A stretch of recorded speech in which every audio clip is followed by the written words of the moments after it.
There we go. Thank you. Thank you for bearing with me, church. So again, my main points are as follows. Church and state each have their own place in God's design. Then second, those who seek to interfere with the church usually have some sort of agenda. And third, understanding God's design for the state helps it and the church to function properly. And this is again drawing from Acts chapter 18, verses 12 through 17. So now that we have everything recorded, let's see, and take a step back and look at the historical context behind this scripture. What's happening in the time that this is being written?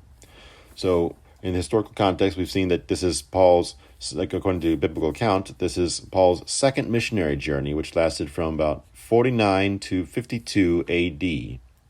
And that's very important because that's going to be the last full journey that Paul will make in a complete circle. His third missionary journey, and this fourth, will actually be one way.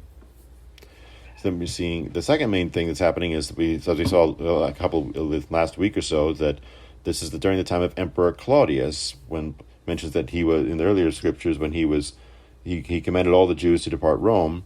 This takes about 3 or so years before Emperor Claudius's death. Claudius was part of the Julio-Claudian dynasty. That is, he was one of the first 5 emperors, and it's after his time that we'll see the persecution of the church really start to intensify and be more centralized. So we're seeing this. So this kind of persecution is more sporadic among the Jews, and now we're going to see this is almost before the Roman persecution begins. This will be a great time of testing for the church, and it'll be a time when the church really starts to grow. So then looking more specifically at the verses 12 through 13 speak of Gallio being a proconsul of Achaia, and people are wondering, well, where in the world is Achaia? Well, it's basically, if you look at a map, it's going to be a large, almost like an island-like projection of land, joined to the main part of Greece by a narrow peninsula, and it's a province and region of southern Greece. So it's a rather large area, and then Gallio is the government official who's in charge of it. He says he was proconsul, that's his official title, and Gallio was, according to historical record, the government official from 51 to 52 AD. So Paul being brought before him is during the very midst of his term in office, and so Gallio is the Roman official who's going to be in charge of punishing crimes, hearing legal cases, in many ways like a mayor today. So we see now the Jews are the ones who are bringing Paul and accusing him before the Roman judgment seat. This is actually, ironically, something that we've heard before in Scripture. For those who are familiar with the account of Jesus' trial, this is exactly what happened when the Jews brought him before Pontius Pilate. And we'll come to compare and contrast how Pilate and Gallio kind of address things. So let's see, they also mentioned that there's a trial before Stephen in Acts chapter 6, where they level similar accusations against Paul that Stephen was accused of in chapter 6, verses 11 through 14. Mention them about, if I can return that real quickly. Chapter 6. So 11 through 14, where it mentions that they secretly induced men to say, "We have heard him speak blasphemous words against Moses and God. And they stirred up the people, the elders, the scribes, and they came upon him, seized him, and brought him to the council. They set up false witnesses who said, 'This man does not cease to speak blasphemous words against this holy place and against the law. We've heard him say that this Jesus of Nazareth will destroy this place and change the customs which Moses delivered to us.'" So, and it seems rather ironic now that Paul was there when Stephen was being accused, and now he's the one in the defendant's chair.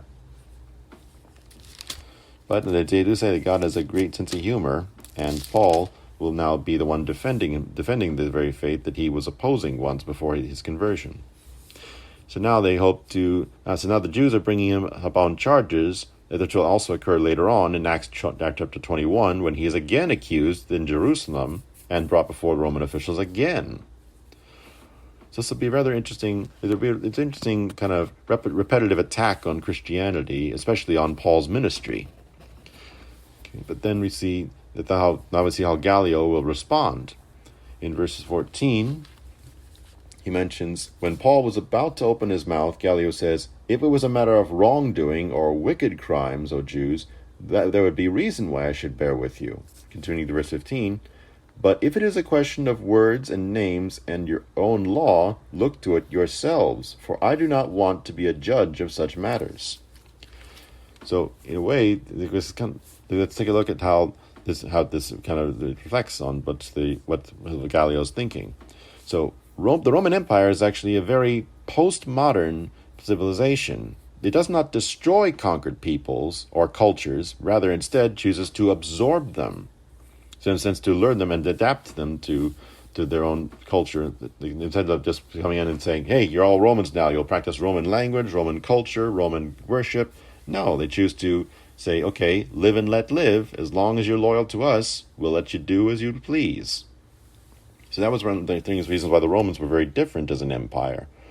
And then we see the kind of Gallio's statement about, I do not want to be a judge of such matters. In this way, this kind of reflects on Pilate's address to Jesus' accusers, both in Luke chapter 23 and in John chapter 19, where Jesus says, quote, if it's a matter of your own law, judge him yourselves. That's, in other words, Pilate's saying, and Gallio, that's not my job. If you want me to judge religious matters, I'm a secular official. Religious matters belong to the religious authorities. And so Pilate and Gallio also he says, quote, if this is your own law, that's an internal dispute, I'm an outsider, I'm not gonna step in and try to take judgment where I don't belong. So this is where we see, even after he drives them away, and the Greeks are trying to beat up the ruler of the synagogue, says, quote, hey, if it's a religious matter, it belongs to the religious authorities. That's not my job. This is rather interesting, considering today how we look at the states, looking at how we view the state nowadays. I mean, when they say the state, so try just going down my notes. So this is where people get to the idea of the separation of church and state. This idea of trying to put a wall between state and church, or religious and secular authority, is actually, in a sense, a very older one. But for us, looking at talking about the separation of church and state, it goes back to a letter written by Thomas Jefferson to a group of Baptists in Danbury, Connecticut.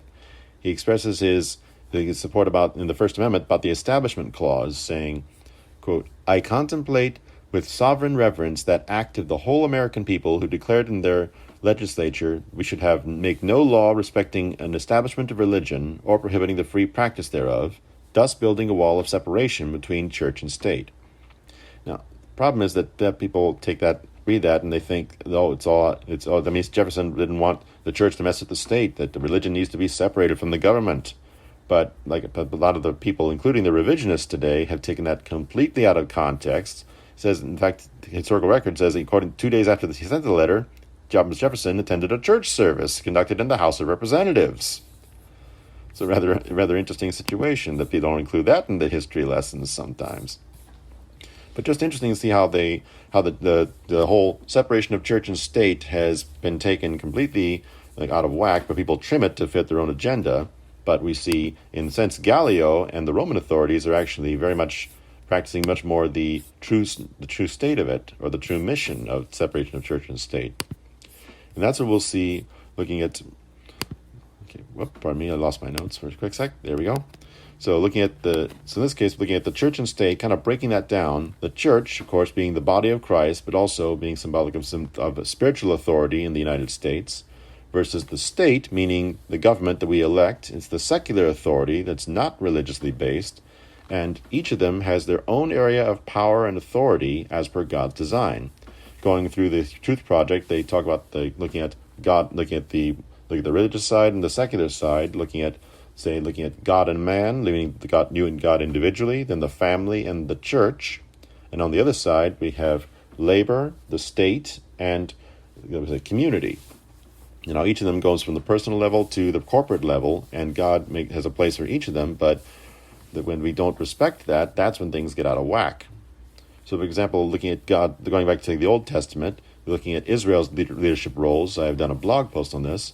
This looks at how God called specific people to specific roles for their time and for their lives. Where, for example, the three leadership roles in Israel's time there was the prophets, who were like the social critics and God's messengers to the people. There were the priests, who were the religious authorities and modeled the relationship with God for everyone, and the kings, who were the secular rulers who modeled rulership.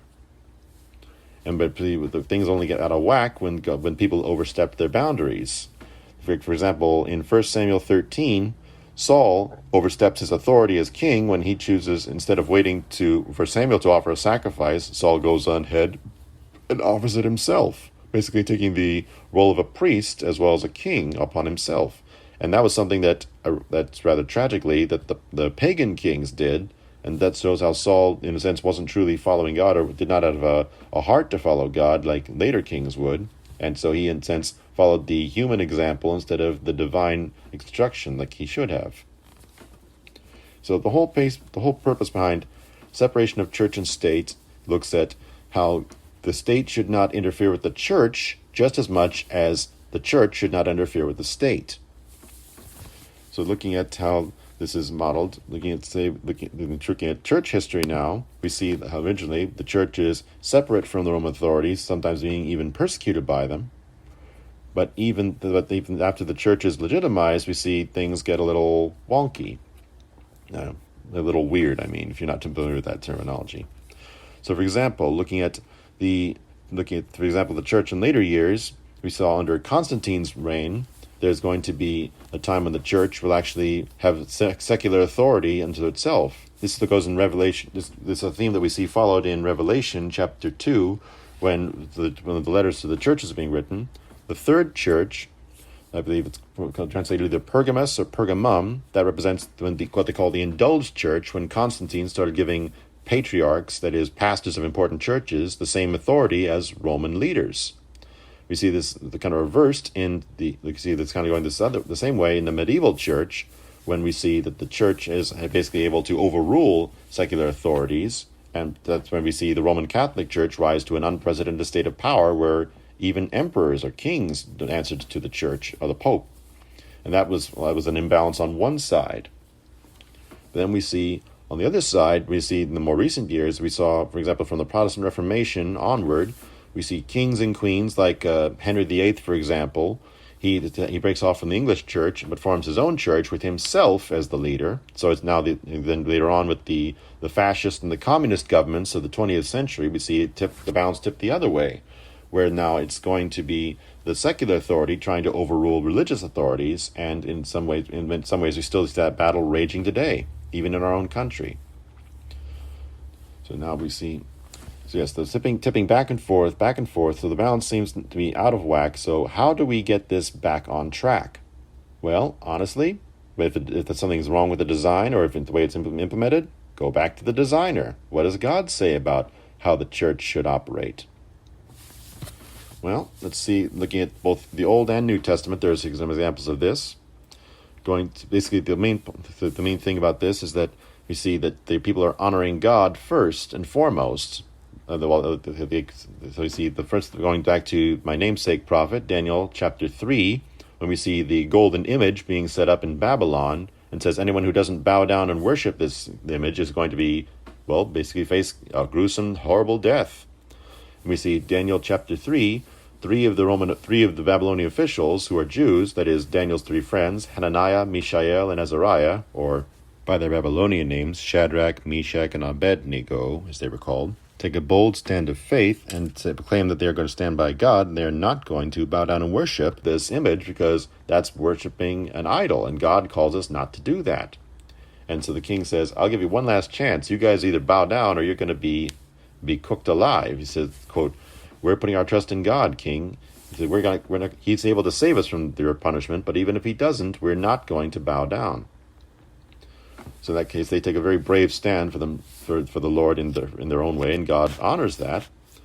And then we see in Daniel chapter 6, Daniel himself faces a similar test, where in the famous account of the lion's den, the Persian king, who now ruling Babylon, is tricked by his advisors, who are jealous of Daniel, and they pass a law that basically bans anything but state-approved religion. And so Daniel has three choices.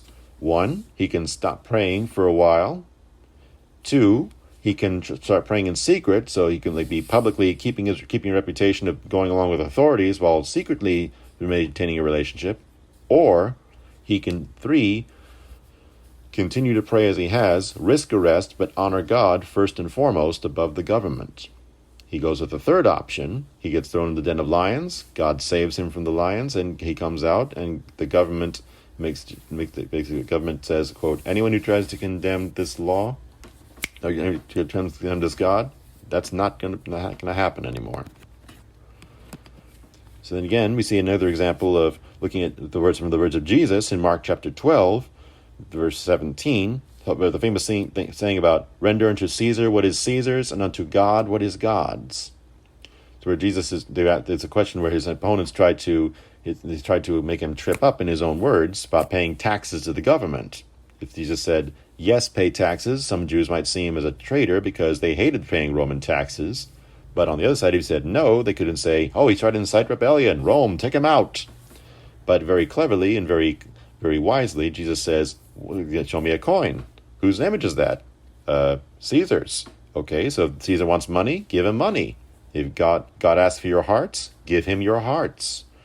So in that sense, Jesus is saying, yes, if the government's making a reasonable demand or making reasonable requests, then do that, but honor God first and foremost in your lives.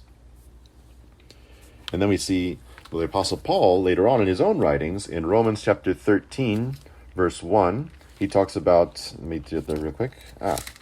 He talks about, let every soul be subject to the governing authorities, for there is no authority except from God, and the authorities that exist are appointed by God.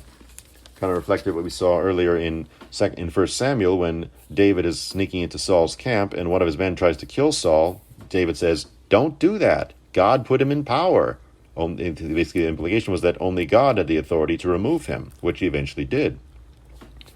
And so the Apostle Paul, and even in his own writings, possibly writing from jail at this point, he says, quote, to his fellow Christians, quote, if God put these people in power, then as long as they basically try to work with them. But of course, the same implication is what he's drawing from the words of Jesus, as long as the government is not... Oh, thank you, Keefing. Anyway, so as long as the government is not trying to work against God, then try to work with them. After all, because Jesus said, he's not against me, he's not against us, is for us. But, so looking overall at back in the main point, so the church and the state each have their own places in God's design. That's a given point. However, we also see that sometimes people try to throw the design, that sometimes in our fallen world, the design that God put in place is not always, like everything else, gets twisted out of shape. And that's where we see some people try to have the state dominate the church, to work the will that way. And then sometimes perhaps the church tries to dominate the state when we get out of line with what God has called us to. And that's when our ministry is affected. But looking back at what we saw, point number 2, those who seek to interfere with the church, like we see with Satan, or the people he manipulates as his chess pawns, have some sort of agenda. In this case, so the Jews were taking Paul before the Roman authorities, trying to discredit him, perhaps not much in the eyes of the Roman authority as much as in the eyes of the people, trying to influence the people who were listening to Paul's message and trying to make sure that his ministry did not affect as many as he possibly could.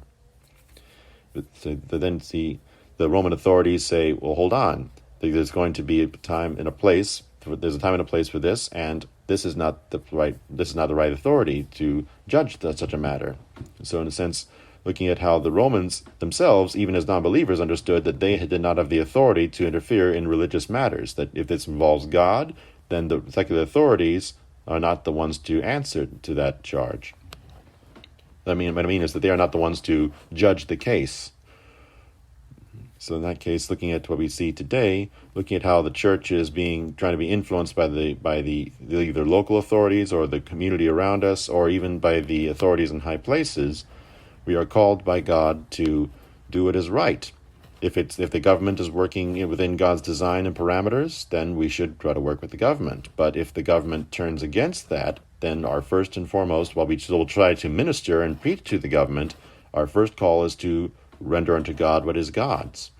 So, as believers, we have to take a very serious choice. We look at We got to be prayerfully consider what we do, but ultimately, when it looks to what's going to happen in our communities, God is ultimately in control, and He is the one who will ultimately decide what's going to happen, but we are called to be faithful to the purpose and to the calling that He has brought into our lives.